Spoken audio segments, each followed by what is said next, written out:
kami diliputi ketakutan-Nya.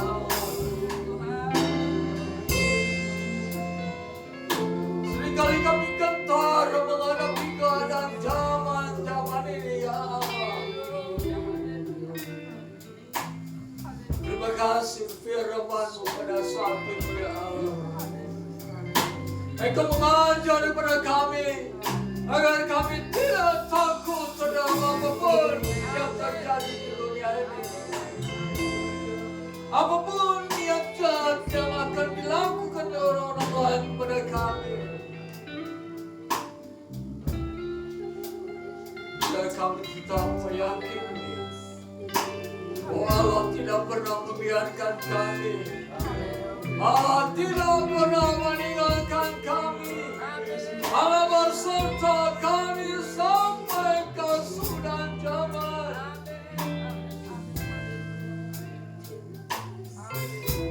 Biar kami menjadi umat-umat-Mu, Tuhan.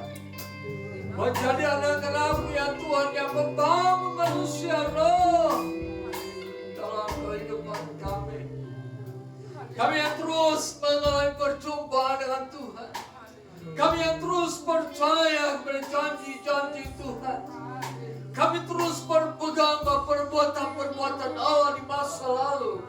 Pasti akan terjadi juga di masa sekarang ini. Terima kasih Tuhan. Kami percaya kekuatan yang dari Tuhan tercurah bagi kami pada saat ini. Kami percaya roh ketakutan keluar dari kehidupan kami. Kami akan menatap masa depan kami. Kami akan memasuki waktu-waktu yang akan datang dengan satu prinsip: kami tidak takut dengan segala keadaan yang terjadi dalam dunia ini. Kami tidak takut dengan masa-masa yang sukar ini, sebab Allah mau melihara kami semua. Terima kasih Tuhan. Kami berdoa bagi sidang jemaat-Mu, dimanapun mereka berada pada saat ini. Kami percaya Engkau beserta dengan mereka, memberi kesembuhan bagi mereka yang sakit, menguatkan iman mereka, meneguhkan kepercayaan mereka bahwa Tuhan tidak membiarkan mereka. Terima kasih Tuhan, terpuji nama Tuhan. Kami berdoa untuk bangsa dan negara Indonesia ini. Biar kasih karunia anugerah berkat yang dari Allah tercurah untuk bangsa dan negara ini. Biar Tuhan dipermuliakan dalam kehidupan kami, bangsa Indonesia ini. Pemerintah pusat sampai daerah ditolong oleh Tuhan, sehingga segala sesuatu yang dikerjakannya mendatangkan kemuliaan bagi Tuhan. Berkati mereka, berkati keluarga mereka, berkatilah bangsa dan negara ini Tuhan. Biar kami terus menjadi garam dan terang bagi dunia ini.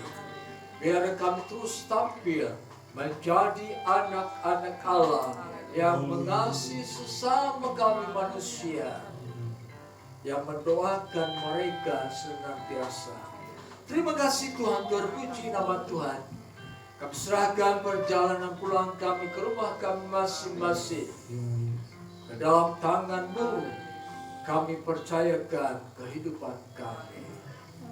Saudara yang dikasihi dalam nama Tuhan Yesus Kristus, terimalah damai sejahtera anugerah berkat Tuhan. Cinta kasih Yesus Kristus, kekuatan penghiburan dan pertolongan dari Allah Roh Kudus, kita terima mulai saat ini sampai kedatangan Yesus Kristus yang kedua kali ke dalam dunia ini. Di dalam nama Tuhan Yesus kami berdoa. Haleluya. Amin.